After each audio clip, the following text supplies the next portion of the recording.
خلينا نشوف هذا الفيديو.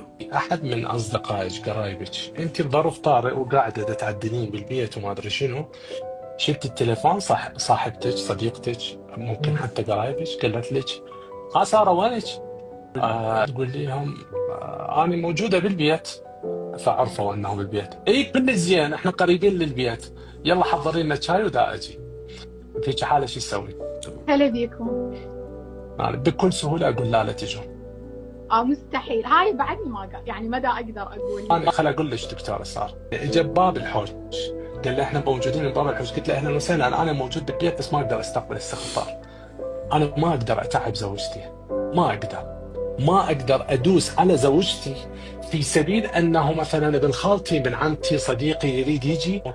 وقت الراحه اللي انا هسه ماكو، انا بالعكس اطلب من عندهم يجون هلا بيهم، بس وقت اللي انا احدده. شوف